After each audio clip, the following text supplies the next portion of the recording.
Estamos frente a una transformación más en el derecho, en la impartición de justicia en nuestro país, y es la tecnología en específico. Tenemos, por un lado, la parte de la legislación y de las reformas a los sistemas a los que tradicionalmente estábamos acostumbrados, y tenemos la parte de la incorporación de la tecnología. Entonces el reto está ahora también en los estados, ¿no? Que los estados actualicen como se ha actualizado a nivel federal el sistema y poder, pues, ponerse al día en todo lo que es el rezago de atención de carpetas. El riesgo que implica esta aplicación de tecnología, que finalmente estamos hablando de unos fierros, un software, determinan la culpabilidad o no de un individuo, de una persona.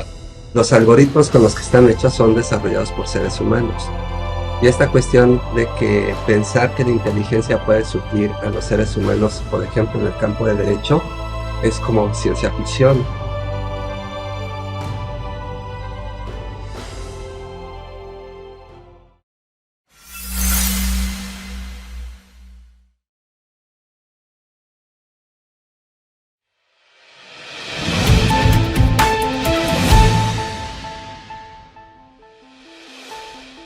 Bienvenidas y bienvenidos todos, soy Janet Saldo y estos son los otros datos. Hoy el impacto de la tecnología en la impartición de justicia en México. Te invito primero que nada a que le des me gusta, a que comentes y compartas lo que hoy vamos aquí a abordar. Y por favor, si hay algún tema en particular que te gustaría que tratáramos, déjanoslo saber. Vamos a arrancar con un reportaje para que veamos de qué va este tema.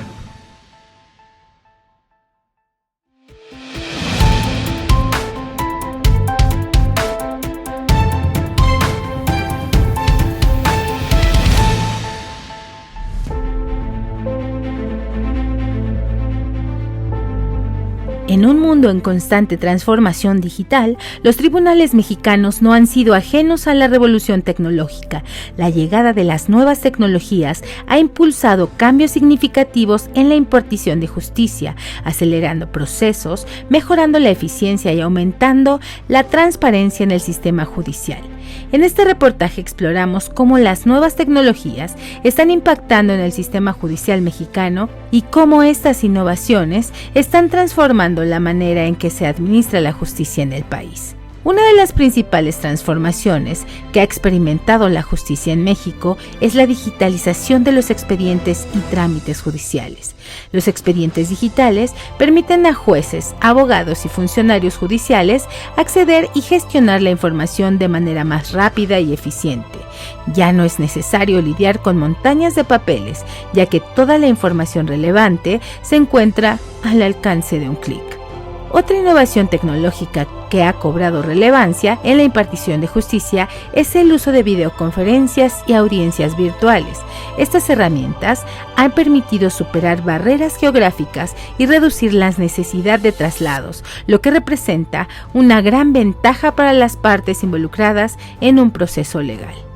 El uso de inteligencia artificial y análisis de datos en el ámbito judicial ha permitido una mayor eficiencia en la toma de decisiones. Los sistemas de inteligencia artificial pueden analizar grandes volúmenes de datos y jurisprudencias para identificar patrones y tendencias, lo que facilita la elaboración de argumentos sólidos y la toma de decisiones más fundamentadas por parte de los jueces. Asimismo, la inteligencia artificial puede ayudar a prevenir y detectar el fraude y la corrupción en el sistema judicial, aumentando la transparencia y la confianza en la justicia. Además, la aplicación de algoritmos y análisis de datos ha sido útil en la evaluación de riesgos y la determinación de sentencias más justas y equitativas. La influencia de las nuevas tecnologías en la impartición de justicia en México ha sido significativa y prometedora. La digitalización de los expedientes, el uso de videoconferencias y audiencias virtuales y la implementación de inteligencia artificial y análisis de datos han contribuido a una justicia más rápida, eficiente y transparente. Sin embargo, También es importante destacar que a medida que la tecnología avanza, surgen nuevos desafíos y consideraciones éticas. La protección de datos, la ciberseguridad y la equidad en el acceso a la tecnología son aspectos que deben ser abordados cuidadosamente para asegurar que la justicia sea verdaderamente accesible y equitativa para todos los ciudadanos. En última instancia, la incorporación de las nuevas tecnologías en el sistema judicial mexicano representa una oportunidad para mejorar la justicia y construir un sistema más moderno y eficaz, en línea con las necesidades y exigencias de la sociedad actual. Y si bien los tribunales federales se han adaptado a la era digital, el reto está en los estados, ya que al menos en Quintana Roo aún no se ha logrado modernizar los procesos judiciales. Con información de Nesli Silva, para Click Noticias.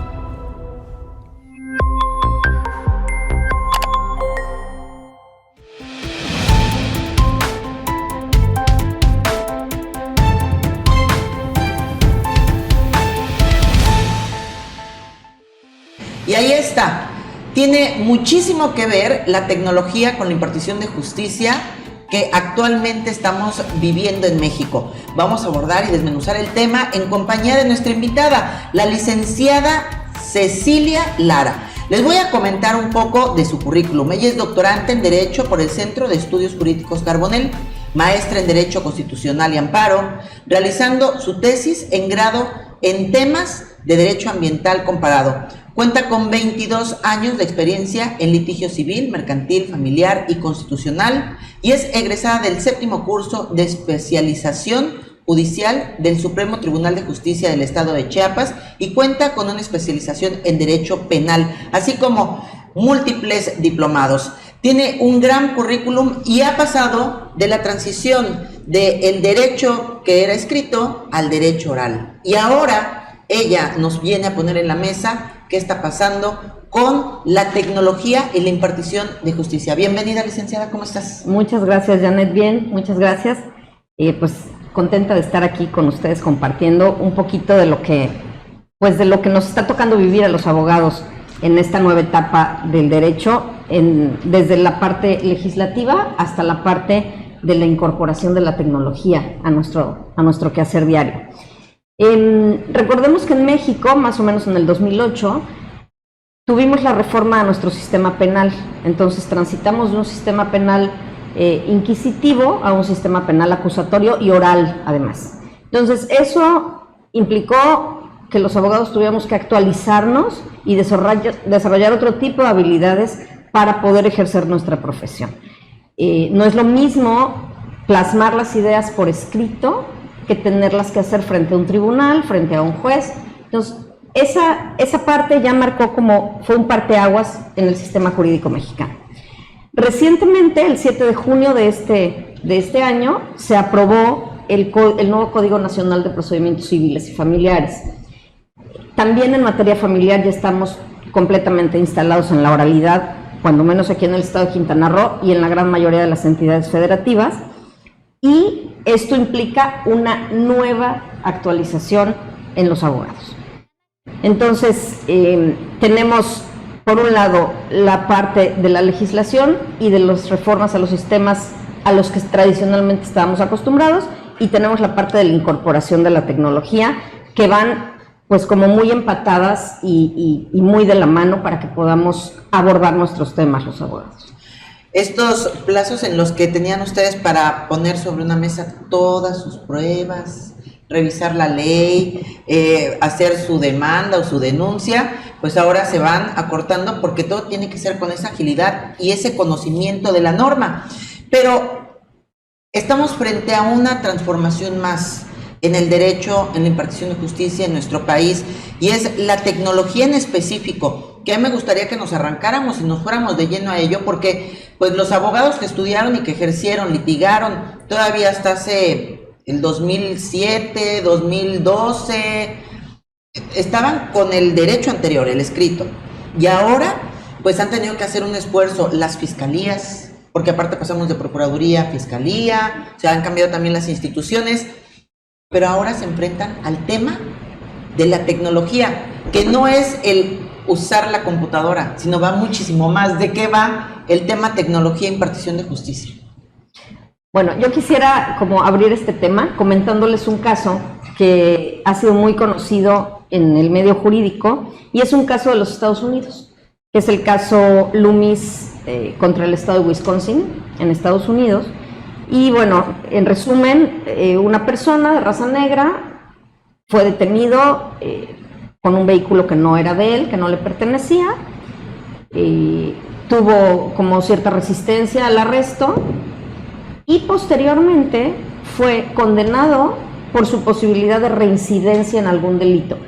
Ese coche había participado en un homicidio, o sea, había sido utilizado en un homicidio, pero lo relevante de este caso es que el estado de Wisconsin determinó la posible reincidencia de este sujeto aplicando una inteligencia artificial, que era un programa, bueno, que es un programa que se llama Compass, que se desarrolló por una empresa de tecnología en Estados Unidos, y este sistema se le introducen o se le alimenta con muchos datos, tanto de los jueces como de los sujetos a los que se va a aplicar el derecho, con sus antecedentes penales, con sus antecedentes legales, y arroja a través de un algoritmo una posibilidad de que esa persona en concreto pueda desplegar nuevamente una conducta ilícita o pueda cometer otro delito. Entonces se le sancionó con esto. Sus abogados intentaron combatir esta decisión de la Corte de Estados Unidos y no pudieron porque el algoritmo estaba protegido por una patente que tenía la empresa que lo desarrolló.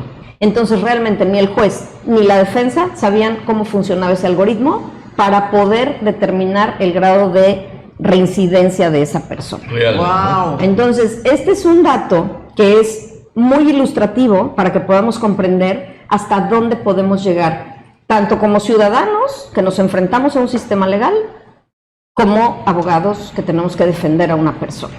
O a veces, del otro lado, otro caso, ya hay vehículos actualmente, no en México, pero sí en otros países, que se manejan solos, que ya no requieren un conductor. Autónomos. Autónomos, exactamente. Sí.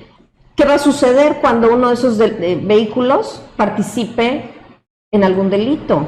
Y no porque tenga la capacidad de pensar el vehículo, sino que esté involucrado, y ya ha ocurrido. Hace poco en San Francisco, alguno de estos vehículos ocasionó un choque múltiple.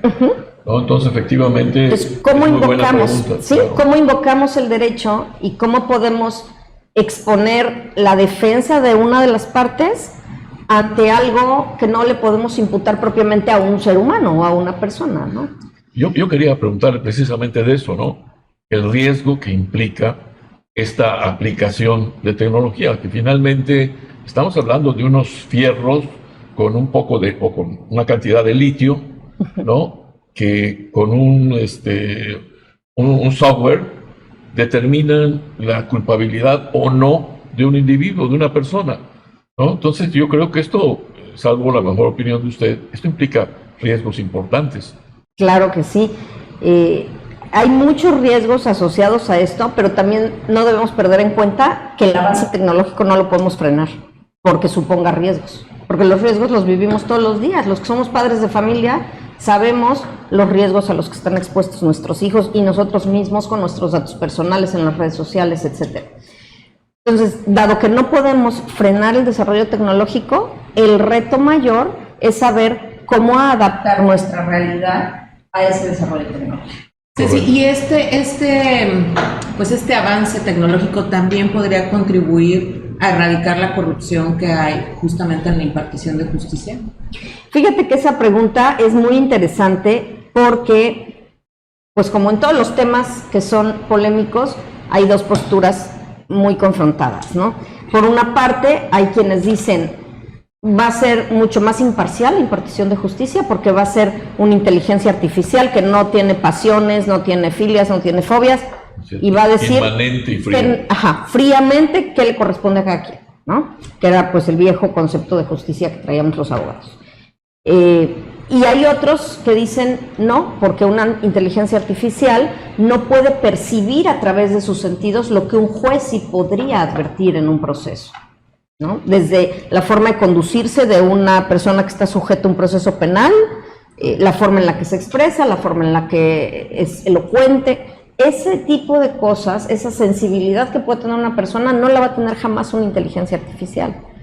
Entonces, máquina, finalmente. De hecho, ya hay hasta programas para que ustedes como abogados puedan poner datos y les hagan las demandas, las contestaciones, y entonces estamos hablando además de que pues ya cuando la inteligencia artificial ya tiene cargadas pues todos los códigos, las leyes, las normas, jurisprudencias, y de momento dices, ¿y el abogado qué va a hacer? O sea, va a haber un punto en el que estamos hablando hasta de que sí, que pues ya lo va la carrera. Decía que una de las profesiones en riesgo a partir del desarrollo de la inteligencia artificial, claro. Bueno, uno de las profesiones que está en riesgo justamente es la la de abogacía, ¿no? Pero es que la inteligencia artificial no pone en riesgo nada. Es decir, los algoritmos con los que están hechos son desarrollados por seres humanos. Y esta cuestión de que pensar que la inteligencia puede suplir a los seres humanos, por ejemplo, en el campo de derecho, es como ciencia ficción. Más bien viene a acompañar, como ya Ceci lo estaba dibujando en su primera participación, viene a acompañar los procesos, hacerlos más expeditos probablemente porque pues la carga en los juzgados es súper extensa y amplia. Entonces, esta cuestión de que si va a terminar o no con las carreras son como los mitos que empiezan a desarrollarse cuando aparecen nuevas tecnologías, ¿no? Cuando apareció Internet se decían ciertas cosas, ¿no? Cuando aparecían las redes sociales también. Entonces me parece que hay que ser cuidadosos, ¿no? Con relación a si va a desaparecer eso, yo creo que no. Lo mismo que está con los abogados se dice en educación, que va a desaparecer a los maestros, lo cual también es falso, ¿no? Y así podemos ir con varias actividades de la vida cotidiana que más bien parece como en todo lo nuevo, pues estos espacios que se llenan con mitos, con desinformación también, pues porque no se está entendiendo realmente cómo se tiene que hacer. Y ya para terminar, Janet ha dicho algo que es verdad. Hoy, bueno, hasta una tesis de derecho me puedo aventar ya con la tecnología. Y tengamos en cuenta que pues el primer chatbot, bueno, no los chatbots, pero el primer chat de inteligencia artificial, que fue OpenAI, empezó en noviembre del 2018. Sí. ¿Y a qué mes estamos? Y ya estamos desarrollando precisamente, ahora vemos campañas políticas con ciertos personajes ya desarrollando su imagen, ¿no? Dilo, Xochitl Gálvez que sacó su... No es la única. Apoyada por ahí vas a picarle la costilla. Al rato va a estar haciendo discursos de políticos también, ¿no? Pues sí, es que van a hacer todo. O sea, la inteligencia artificial en temas de salud, es una herramienta, finalmente, en temas de educación, pero como dice César, finalmente es la gran oportunidad del ser humano para bien utilizar esa herramienta, digo, así como tantas cosas han pasado en la historia de la humanidad, que se crearon con un fin positivo, finalmente, pues ya será quien lo use, que a esa parte yo quería llegar, porque ya preguntaba ella de la corrupción, y dices, bueno, puede ser que disminuya. César decía algo muy interesante, ¿no? Va a ser más ágil y expedita la impartición de justicia si es que esta tecnología la traen a los juzgados, la traen a las salas, lo traen a los tribunales, porque si no, pues vamos a seguir con la gente ahí revisando y revisando. Pero ¿qué pasa además cuando hablamos de educación, cuando hablamos de los mismos abogados que se profesionalicen? Porque de momento, en alguna época, por eso fue que dijeron la cédula tiene que existir, porque si no, había tantos que por medio conocer un código o llevarse de piquete de ombligo con el del Ministerio Público, ya se decía licenciado en Derecho y no lo era. Vamos a ir un corte y regresando, a mí me gustaría que nos platicaras, pues tú eres docente además, ¿cuál es el panorama para quienes estudian Derecho con este nuevo contexto? Para que los abogados que ya ejercen se sigan profesionalizando y no dejen en manos de la tecnología pues a sus clientes, y los estudiantes pues también no lo vayan a hacer. Vamos a un corte y regresamos con eso.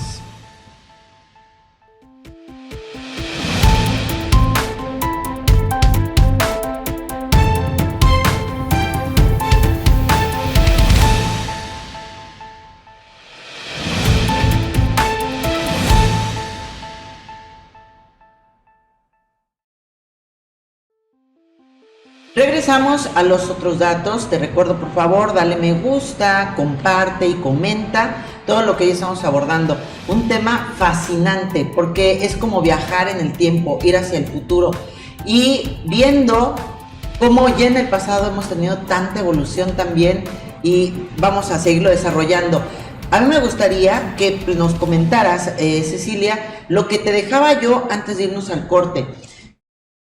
A nivel académico, ¿qué cambios se tienen que hacer ahora, tal vez en nivel educación en nuestro país, para que, por ejemplo, abogados, pues no vayan a dejar en manos de una inteligencia artificial su denuncia o su demanda y el futuro de sus clientes ahí, ¿no? O que se vuelva a dar este tema que haya gente que cobre como abogado y ni siquiera lo sea, porque ya hay inteligencia artificial que le está haciendo la denuncia o la demanda o contestándola, ¿no? Exactamente, Janet. Pienso que uno de los principales retos que tenemos en conjunto como sociedad es que las universidades, tanto públicas como privadas, puedan, primero que nada, adecuar sus planes de estudio para que vayan más de la mano con la nueva tecnología. Porque la gran mayoría de las universidades no han incorporado el día de hoy todavía las materias que se requieren para formar a estos nuevos abogados, que ya no les basta lo que anteriormente pues necesitábamos para ser abogados, que era básicamente leer, comprender, tener cierta capacidad de razonamiento. Que en ese sentido, a mí me preocupa particularmente las universidades públicas, ¿no? Que generalmente cuentan con menos recursos que las universidades privadas, porque indudablemente se van a necesitar pues, los implementos, no llámense computadoras o lo que sea, para poder acceder a esta nueva formación jurídica, digamos, ¿no? Exactamente. Y el personal, o sea, Exacto. Los maestros, los profesionistas que estén al nivel para poder, obviamente, ir modificando pues todo lo que es ya la ejecución del plan de estudios, ¿no? Por el presupuesto, ¿no? Que se les debería de asignar a las universidades públicas, básicamente. Pero ya está sucediendo. Ciertamente el sistema educativo mexicano tiene sus limitaciones, pero también quizás estemos pasando por alto a los profesores, ¿no? Los profesores son los grandes guerreros de la educación. Correcto. Que aportan no solo lo que te da el plan de estudios, sino a partir de pues tu área de trabajo, porque pues muchos profesores trabajamos, ¿no? Y aportamos la experiencia de la práctica. Entonces, Ceci no me dejará mentir. Si tú ves que les faltan argumentos tecnológicos, si tú los tienes, pero el plan de estudios no lo tiene, tú se lo das porque hay libertad de cátedra. Sí, pero no habría que depender de eso. O sea, la idea es que nuestras universidades pudiesen tener, pues, sobre todo las universidades públicas, los suficientes elementos para poder hacer y integrarse a esta nueva cultura jurídica, ¿no? Los elementos están, o sea, porque también, ¿a qué nos referimos cuando hablamos de tecnología? Y el derivado de la tecnología es la inteligencia artificial, como uno de todos, ¿no? El Zoom es otro, los chatbots es otro, o sea, ¿a qué nos referimos concretamente en el área jurídica? Y eso sí te lo quiero preguntar, Ceci, por tu experiencia. Cuando nos referimos a tecnología, ¿dónde la podemos encontrar? ¿En qué parte de los procesos juzgados? Que no solo es la computadora, ¿no? Porque pues yo cuando voy a poner mi denuncia, no antes, ¿no? Pues veo que ya hasta tienen su machote, ya nada más le empiezan a llenar, eso es parte, pero realmente que incida en los cambios de los que nosotros estamos hablando, ¿dónde se están viendo? Si educación a distancia, o capacitación vía Zoom, por ejemplo, pero ¿dónde más estamos encontrando estos factores tecnológicos? Mira, César, realmente son pocas las áreas donde no encontramos a la tecnología. Es decir, tenemos primero, en la materia penal, tenemos las audiencias vía Zoom, o bueno, no sé si por Zoom, pero es vía remota, ¿no? Las audiencias donde ya no las partes tienen que estar en el mismo recinto, sino todos están a distancia. Tenemos muchas formas en las que se encuentran el derecho con la tecnología. La Barra Americana de Abogados, en un informe que hizo en el 2020, hace 3 años, mencionaba por lo menos 6 formas en las que la tecnología incide en el campo del derecho.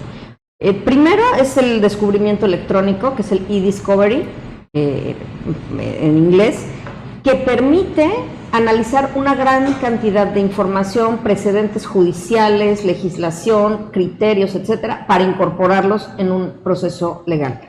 Tenemos también la automatización de la experiencia, es decir, es el conjunto de estas herramientas informáticas o software que los abogados empleamos y que te permite acceder fácilmente a un antecedente legal. Aquí en México, pues evidentemente quien tiene mayor avance tecnológico pues es la Suprema Corte de Justicia de la Nación y el Consejo de la Judicatura Federal. Ahorita, hoy por hoy, tú ya puedes promover un juicio de amparo completo sin salir de tu casa. Yo puedo iniciar y concluir un juicio de amparo desde mi computadora sin necesidad de pararme una sola vez en el juzgado, porque ya tienen esta tecnología incorporada. Aquí lo relevante es que, por un lado, la iniciativa privada va muy rápido, otras áreas de la impartición de justicia, en este caso la federal, va también muy rápido, pero el retraso lo estamos viendo en los estados. Ahorita aquí en Quintana Roo, ahí está la cosa. Los expedientes, y hablo de mi caso personal. Si yo quiero revisar un expediente de un amparo, puedo levantarme en mi casa, estar en pijama, prender mi computadora y revisar todos mis expedientes en el sistema federal. Pero si necesito revisar qué acuerdo salió en un juicio civil, tengo que ir al juzgado y tengo que pedir mi expediente físico y revisarlo, porque no hemos logrado incorporar esa tecnología aquí en el estado de Quintana Roo, y es la misma situación de la gran mayoría de las entidades federativas. Y eso justamente es lo que también provoca el rezago, me imagino, en la atención de las carpetas, ¿no? Que ha sido una de las principales denuncias justamente de la actual Fiscalía del Estado. 100,000 expedientes, ¿no?, rezagados. Y poquitos nada. Generalmente nos resuena mucho el tema penal en el derecho. Pero un dato importante es que actualmente el 70% de todos los procedimientos judiciales se refieren a la materia familiar, no al penal. Entonces, la carga más importante de trabajo la tienen los juzgados familiares. Y todavía no tenemos incorporado esta parte del juicio electrónico en materia familiar. Qué vale. Y es que parece cosa menor, pero quienes han tenido que pasar, por ejemplo, un divorcio, o quienes han tenido que pasar por que tienen que llegar a algún convenio de alimentos porque se están separando la pareja, o quién va a tener la custodia del hijo, pues puede tomarse un año en que te den una sentencia, meses para que te den un acuerdo. Y cuando hay conflicto, pues llegan estos casos en los que ya la mamá sustrajo al menor y el papá ya no lo puede ver, y estos se vuelven vacíos, o al revés, se vuelven vacíos legales que dejan en indefensión a las partes. ¿Qué pasa con el tema de los derechos humanos cuando no damos este paso como autoridad, en este caso con mayor presupuesto y capacitación, para que haya una adecuada impartición de justicia usando a nuestro beneficio la tecnología? Pero además tenemos estos graves rezagos en lo que es la impartición. Exactamente. Quiero referirme a tu comentario, pero también a lo que decía César hace rato. ¿Qué habilidades son las que ahora las universidades tienen que fomentar? Esto cuesta un poco de trabajo hacer esta separación, porque si hablamos de tecnología, automáticamente pensamos en el equipo que deben de tener las universidades para los alumnos. A eso me refería. Las computadoras, el internet, el robot, el software.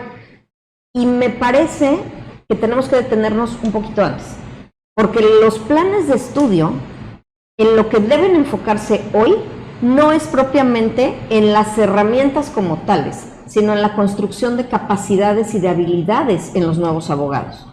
Y esas habilidades son las que conocemos como habilidades blandas o soft skills, que no es propiamente el conocimiento jurídico técnico, sino las capacidades que debe desarrollar un abogado para poder acoplarse a todos estos cambios sin dificultad, que requieren una capacitación en particular, Pero si no tienes esas herramientas humanas, ese desarrollo de empatía, ética, comprensión de la problemática social, esas habilidades, el trabajo en equipo, no vas a poder. Por mucho que tomes cursos y por mucho que tengas todos los recursos tecnológicos disponibles, no vas a poder enfrentarte a un procedimiento legal, ¿no? Y la ética aquí juega un papel sumamente importante, precisamente por lo que decía ahorita Janet, porque necesitas, para poder incorporar esta tecnología, necesitas dominar los conceptos jurídicos, la parte de los derechos humanos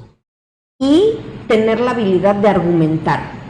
Porque no es lo mismo que te sepas de memoria un código y sepas en qué artículo encuentras una disposición legal, a que tengas la capacidad de argumentar y sostener por qué tú tienes la razón y no tu contrario. Y que lo puedas hacer desde un punto de vista ético, cuidando a tu cliente, pero también cuidando que los juzgadores puedan aplicar la justicia de manera ética, ¿no? Creo que estos serían como los datos más relevantes que tendríamos que poner en la mesa, pensando tanto en las nuevas generaciones de abogados como en los que ya lo somos. Nada más, acabas de tocar un punto que me parece que es la columna vertebral de todo esto, la ética. En este momento, en todos los niveles, con inteligencia artificial, lo que se está debatiendo es la ética, de cómo la vamos a usar, en dónde y cuándo la vamos a usar. Entonces, como la tecnología siempre va más rápido que todos los procesos sociales de la humanidad, pues me imagino que también en el sistema jurídico pues está pasando lo mismo que en todos los demás sistemas, ¿no? La tecnología va caminando muy rápido y el sistema está rezagando, ¿no? Sin embargo, y quisiera... Ese es el principal cuestionamiento que se hace al Poder Judicial, ¿no? La ética. En este momento, pero no solo el mayor cuestionamiento es judicial, por la ética. Sí, sino en todos los niveles. El uso ético de la inteligencia artificial, ¿no? Porque lo voy a traducir, por ejemplo, en educación. Hoy un maestro le encarga a los estudiantes un ensayo y pues con con ChatGPT, ¿no? Vas y elabórame un ensayo sobre la diversidad sexual en México. Y ChatGPT, con todo lo que tiene, elabora un ensayo. Incluso hasta le puedo decir qué tipo de ensayo, ¿no? Si es analítico, si es etcétera, etcétera. Y entonces, pues cuando ya los maestros nos traen los ensayos, pues tenemos que debatir primero si el estudiante me dice la verdad de que eso lo elaboró con una inteligencia artificial, ¿no? Para empezar. Número 2, si me dice la verdad, ¿cómo lo califico? ¿No? Entonces son estos debates que incluso a nivel jurídico me parece que también están permaneciendo, pero por eso comentaba que la ética se está volviendo la columna vertebral en este tema. Y es que, fíjate, perdón, pero hablando de la ética, pues no sé si todavía siga formando parte de las materias académicas, no solo en la abogacía, sino en la medicina, también es útil la ética en todo ese tipo de carreras relacionadas con la actividad humana, ¿no? Sí, sigue formando parte y no solamente, efectivamente, no solamente en el derecho, también en la medicina.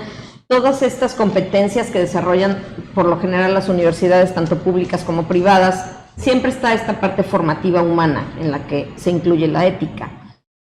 Pero efectivamente, como señalaba César hace rato, esos son los puntos finos en los que quienes nos dedicamos también a la docencia debemos de poner el foco. Nuestra manera de enseñar el derecho, al menos en este caso, y sucede con muchas otras carreras, porque además la tecnología está impactando al derecho, pero también a muchas otras profesiones. Nuestra forma o nuestra didáctica y metodología para estudiar el derecho, para enseñar el derecho, ya debe de evolucionar en cuanto a ya el ensayo no nos sirve para formar competencias en un alumno o para evaluar sus habilidades. Entonces son las cosas que ya tenemos que ir como dejando de lado y dar paso a otra didáctica para la enseñanza de una profesión, que puede ser la representación de casos prácticos, el análisis comentado, la argumentación, en el caso de los abogados, la argumentación jurídica, la construcción de conceptos en grupo. El debate. El debate, exactamente.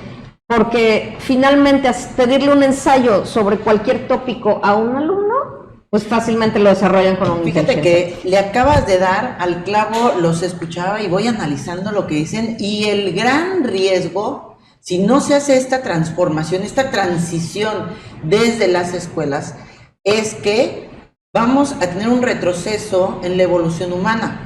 Porque si los estudiantes se van es más, conozco gente que a nivel profesional dicen, ay, ¿para qué? Pídeselo al chat y piden ahí lo que ocupan, una nota, van a dejar de tener conocimiento, porque pues ya no lo utilizas, vas a dejar de desarrollarte cognitivamente y no vas a desarrollar tus habilidades blandas. O sea, es prioritario que entonces haya un cambio en el sistema educativo y que quienes ya ejercen y en cualquier área, no dejes en manos de la tecnología ahora lo que te toca hacer, porque si no, te vas a rezagar tú. Puede aumentar, no lo sé, a lo mejor es una apreciación, el riesgo de expedientes mal integrados, como que se ha vuelto algo muy común, ¿no?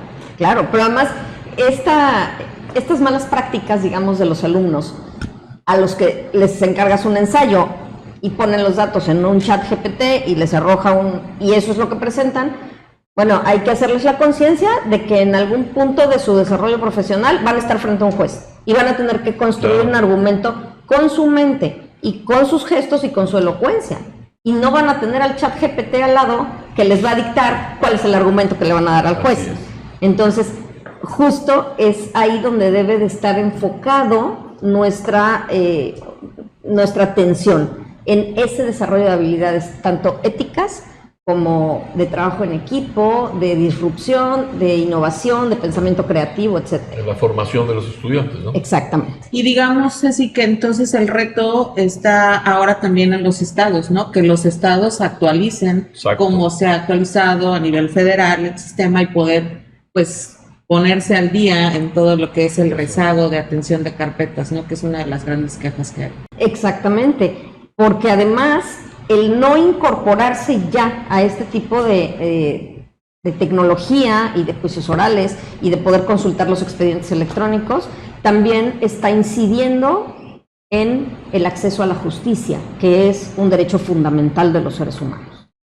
¿Hay o habría con este avance tecnológico, sí, algún beneficio directo para la sociedad? Y me refiero a que el hecho de que podamos ya acceder a estos niveles de tecnología, que una persona pueda a lo mejor hacer de manera económica ciertos trámites, que pueda tener una mejor defensa en el caso de cuando recurren a la defensa que da el mismo Estado. ¿Cuáles serían los beneficios a nivel social de estas nuevas tecnologías si las vamos a aplicar? Bueno, hay muchos beneficios para las personas que realmente tienen un interés. Vamos a pensar en una persona que contrató un abogado para que le dé seguimiento a un procedimiento. Esa persona, si tiene un poquito de habilidad, digamos, básica para la computadora, puede buscar antecedentes o precedentes judiciales de casos similares al suyo. Tenemos ya, y es aquí donde yo señalaba hace rato, que la iniciativa privada le está ganando terreno a los estados. Porque yo puedo entrar a un expediente electrónico del Poder Judicial. Y uno como ciudadano lo puede hacer, no necesita ser abogado para eso, ¿no? Pero, por ejemplo, para buscar antecedentes legales de una persona, no hay todavía un sistema del Estado que nos permita acceder a esos antecedentes. Pero sí hay páginas de internet que son absolutamente legales, donde yo puedo entrar, coloco el nombre de una persona y esa página me va a desplegar todos los juicios y todos los procedimientos de los que esa persona ha sido parte de 20 años para acá. Wow. No necesitas pagar, son páginas gratuitas. Eso le llaman googlear, es lo que le llaman googlear. No es precisamente en Google. Es más que googlear, ¿no? Sí, Hay una página específica, ¿no? Sí, hay páginas en específico. Una plataforma, un banco Una de datos, plataforma, es un banco de datos. y hay varias, no solo es una. Hay algunas que son específicas para abogados que tienen pues ciertas herramientas que nos sirven más a los abogados que a cualquier otro ciudadano, pero hay páginas que están orientadas a los ciudadanos. Correcto. Y entonces ya puedes tú seguir de cerca lo que está haciendo tu abogado. Porque hay muchos abogados que van con el cliente y le dicen, fíjate que tuve que presentar este recurso y tuve que hacer esta promoción y tuve que hacer... Muy frecuente. Eso quiere decir que, y se vuelven voraces los abogados, Claro. y las personas a veces pues llega el momento en el que pues prefieren ya no defenderse y te porque no tienen el dinero. Perdóname, te conviertes en víctima también de tu abogado. Sí. O sea, no solamente de la persona con la que tienes la reyerta, sino haces más, te conviertes en víctima del abogado, porque el abogado te controla el juicio, te controla el resultado, te controla el efecto económico, te controla todo. Vende tu caso, ¿no? Sí, claro. La Entonces, competencia. también hay una tarea importante en difundir esta información, para que cualquier persona, desde la persona que tiene menos conocimientos jurídicos hasta la que tiene más, puedan tener acceso a estas herramientas que le van a permitir saber exactamente qué hizo su abogado ayer con su asunto, Correcto. ¿no? Yo al menos manejo 2 plataformas que son de la iniciativa privada, que no tienen nada que ver con gobierno, donde todos los días me reportan en cuáles de mis asuntos salieron acuerdos. Entonces yo ya sé que no tengo que ir a recorrer todos los juzgados donde tengo expedientes. Ya sé a cuál debo de ir y cuándo salió un acuerdo y de qué fecha, y entonces ya, si no tiene un sistema electrónico, pues ya voy y pido mi expediente y checo el acuerdo, ¿no? Hace hasta más fácil la labor del abogado si es Sí. que Exactamente. sabe Por utilizar supuesto. a su favor la tecnología, ¿no? Decía un jurista uruguayo que a mí pues que fue con los autores de los que me formé cuando estudié Derecho, que es Eduardo J. Couture, decía que el derecho está en constante evolución. Y si no estás actualizado y si no estás encima de esa evolución, si no estás estudiando, cada día vas a ser un poco menos abogado. Como la medicina, ¿no? El médico que no se actualiza, pues se queda atrás. Yo creo que el tema del derecho es hasta más acelerado. Correcto. Porque como es una carrera enfocada o es una disciplina social, no científica, ¿Sí? la evolución es mucho más rápida que en Correcto. términos científicos como puede ser la medicina. De acuerdo. Y fíjate que el derecho, ya que lo pones así, el derecho pues no va a desaparecer. No hablamos al principio, ¿no? ¿Y qué va a pasar? ¿No? Y si van a ser las máquinas quienes nos van aquí a estar juzgando, y no pueden desaparecer porque al final el derecho es lo que nos rige, lo que nos da ese contexto y esos límites para que convivamos como una sociedad ordenada y en armonía, respetando cada quien derechos, obligaciones, cumpliéndolas. Entonces no va a desaparecer, nada más que sí estamos frente a un cambio en el que yo me gustaría ir contigo, César, porque hace algunos programas hablábamos de la impartición de justicia en Quintana Roo y tú nos dabas los otros datos en materia de presupuesto. Cuando estamos en un estado en el que hay presupuesto, por ejemplo, para la fiscalía, hasta lo están reduciendo, pues ¿cuál sería el futuro? ¿No? ¿A dónde vamos a parar? Diría la canción, ¿no? No, bueno, la pregunta sería pertinente también para Ceci porque ella vive en esos procesos, ¿no? Es decir, si el Estado además no emplea presupuesto para la cuestión de tecnología, mucho menos va a estar pensando en que si le quita o reduce presupuesto a la fiscalía, pues lo que va a afectar en todos los rubros, donde creo que la tecnología es inexistente, ¿no? Yo la única tecnología que he visto en la fiscalía pues, son las computadoras, ¿no? Donde voy Y a viejísimas, levantar mi luego, denuncia y bien viejas, ¿no? Entonces, no veo nada más. Y pues, evidentemente, cuando pensamos en inteligencia artificial, la verdad es porque no sé por qué traigo siempre esa imagen de este documental de Presunto Culpable, ¿no? Y cómo el juez, ¿no? Todo aburrido y ahí le está dictando. Creo que ese era el derecho antes, ¿no? Sí. Los juicios antes, ¿no? Que el juez le dictaba al secretario, ya no te lees, estaba cansado, etcétera, etcétera, ¿no? Y se veía, además, pues como, pues el juez estaba solo tramitando lo que los agentes, pues estaban declarando, ¿no? Básicamente, ¿no? Y los errores que hubo durante el proceso, ¿no? Que además, cuando uno lo ve, es que espantoso, yo puedo caer también en eso, ¿no? La tecnología creo que puede facilitar el que no sucedan esas cosas, ¿no? Porque además, Ceci lo dijo bien, la tecnología es neutral, ¿no? No tiene fines políticos, no tiene ni fines religiosos, no tiene ningún otro fin más que el algoritmo, que es un resultado, ¿no? Entonces, con ese resultado, pues estaría bien. No digo que me esté juzgando a una máquina, pero sí que esté ayudando a defensas y a fiscales, pues para que establezcan sus casos y que sea una justicia expedita, que es lo que no tenemos, ¿no? Es que precisamente me viene a la mente, no sé, podrás confirmar, Ceci, pues hubo una controversia constitucional, se presentó una controversia constitucional por parte del Poder Judicial en Quintana Roo para solicitar un aumento en el presupuesto asignado a ese rubro. No sé si se acuerdan de esta situación, ¿no? Y parece que ganó el Poder Judicial esta controversia. Entonces, pues ojalá que sirva, ¿no? Para tecnificar, para tecnologizar, digamos, por utilizar un término, por mejorar las condiciones de la tecnología en esto que tú dices que hace falta a nivel estatal.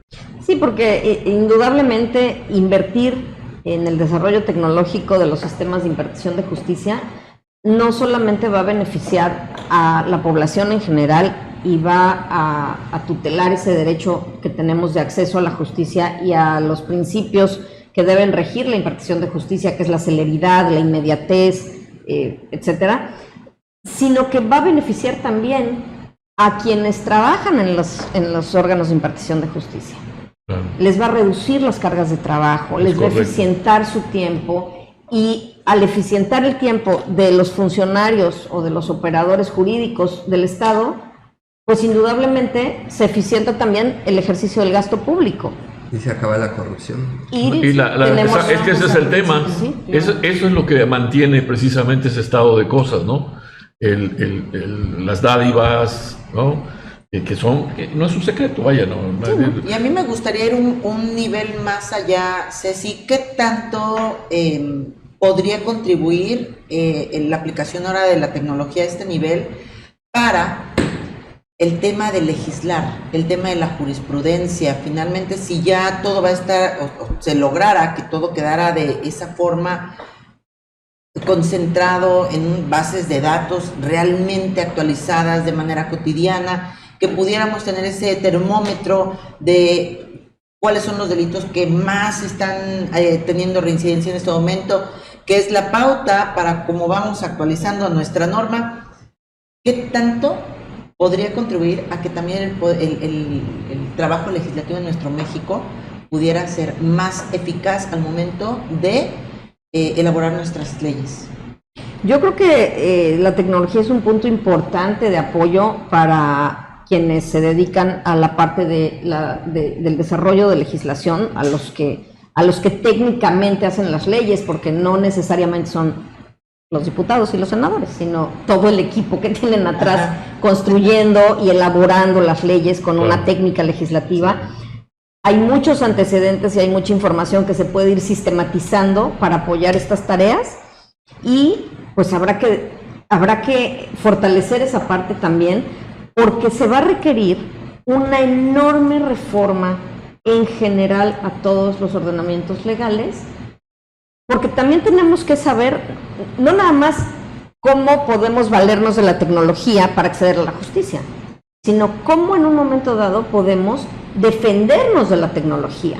¿Qué vamos a hacer cuando un ciudadano se sienta violentado, ultrajado, amenazado por una inteligencia artificial?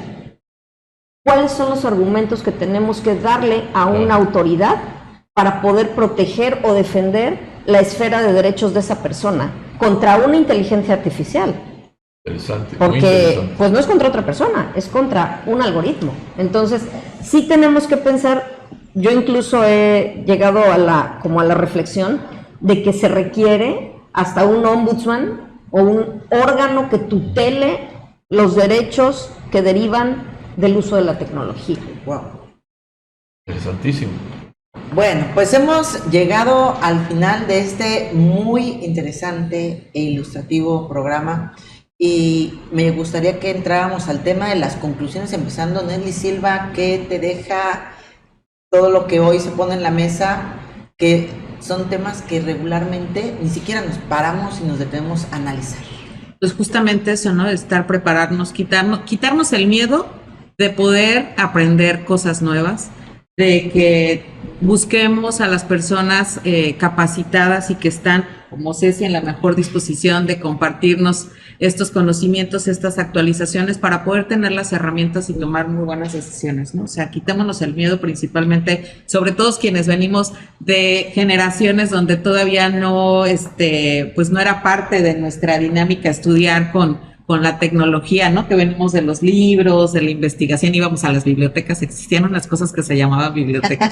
Para que no lo saben. Entonces, sí, sobre todo eso, porque bueno, yo creo que los jóvenes, obviamente, ya traen este chip y si bien dices, ellos tienen que desarrollar otras habilidades que nosotros, la generación X, desarrollamos perfectamente, y le van a entender, y creo que los estudiantes con una muy buena actualización de su sistema, van a poderlo pues ejecutar. Pero creo que el riesgo, más bien el desafío está con las generaciones que ya somos de los 70s para acá, donde nos tenemos que quitar el miedo y empezar a capacitarnos y aprender cosas nuevas. Siempre es bueno aprender. César, ¿con qué te quedas de este tan interesante y futurista programa? Me quedé reflexionando lo que dijo Nesli de las generaciones. Pues me horroriza porque los jueces son más grandes que nosotros, ¿no?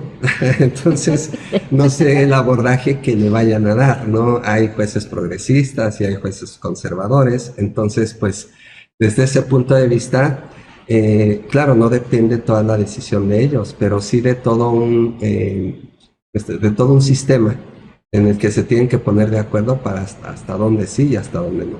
Yo creo que para todas las áreas y las esferas de la vida humana, la pandemia, si bien trajo mucha tristeza para muchos hogares, también detonó, sobre todo, por ejemplo, en cuestión legal, pues que los juicios se llevaran a distancia, pues porque por cuestiones de salud no se podían llevar en carne, ¿no? En carne viva. Entonces, pues mi conclusión sería que dejemos un poco también de satanizar siempre la tecnología, que lo veamos no desde un punto de vista conservador, sino más bien desde un punto de vista muy abierto. No nos va a quitar los trabajos, por supuesto, ¿no? Al contrario, quien le agarre bien la onda y quien acompañe la tecnología le va a dar más trabajo y lo va a hacer más competitivo. Augusto, ¿con qué concluimos? Yo, la verdad, primero debo decir que me da mucho gusto y agradezco la presencia de Ceci, Gloria, Lara. Gracias. Porque ha sido muy ilustrativo para mí y para todos toda esta información que ella nos ha brindado esta tarde. Y me quedo con dos pendientes que a la vez son deseos. Uno de esos pendientes es que ojalá que nuestras universidades públicas tengan acceso a todos los instrumentos necesarios para desarrollar esta nueva forma de hacer jurisprudencia, de hacer trabajo legal, ¿no? Por decirlo llanamente, claro. Por un lado. Y por otro lado, me quedo también con el tema, el pendiente de que de la falta que hace en nuestro estado, la tecnología para agilizar toda esta serie de procedimientos, ¿no? Sería deseable que en algún plazo razonable, el más corto posible, por supuesto, se pudiera lograr esta tecnología, se pudiera meter esta tecnología a nuestro estado para que pues, se agilicen, como atinadamente señalabas, todos los procedimientos que se suscitan en el medio legal de nuestro estado, ¿no? Y bueno, pues con esto llegamos al final de esta emisión de Los Otros Datos. Yo me quedo con que el derecho a todos nos atañe, nadie le puede sacar a esa área, todos tenemos que conocer cuáles son nuestros derechos, conocer quiénes legislan, conocer cómo está la estructura en este caso de las fiscalías, la Fiscalía General de la República, la Fiscalía General del Estado, porque al final, si algo sucede, pues ahí vamos a tener que ir a pedir que se nos repare, o en los tribunales. Hay que tener un conocimiento general, y pues con esta parte que dice nuestra invitada de hoy, que me pegó así como, me hizo así, el abogado que no se actualiza, cada día es menos abogado. Abogados, hay que estudiar, hay que actualizarse para que estemos a la altura de lo que se viene y de, por supuesto, nuestros clientes. Yo agradezco muchísimo a todos los que hoy nos están acompañando, a quienes van a ver en diferido. Les pido, por favor, compartan, comenten, dejen sus comentarios, y si hay algún tema específico que quieren que abordemos, háganoslo saber, por favor, ahí también. Nesli Silva, de Click Noticias, muchas gracias por una tarde más de muy buenos temas. Muchas gracias a todos. César Muñoz, de Ruptura 360. Gracias a todos. Augusto Bojorquez, analista. Gracias, Cecilia. Muchas gracias y gracias a todos. Obviamente, Julio César Silva, de Palco Quintanarroense, que esta tarde no nos puede acompañar, pero también aliado de este gran proyecto, Los Otros Datos, una producción de Producciones Veraz, dirigida por Víctor Vera. Gracias a nuestra invitada, muy ilustrativo el tema de hoy, la licenciada Cecilia Lara. Gracias también, por supuesto, a quienes están detrás de cámara: Isela Serrano, Ramiro Laguna, Antonio Sabido. Nos escuchamos el próximo y nos vemos el próximo miércoles aquí en Los Otros Datos.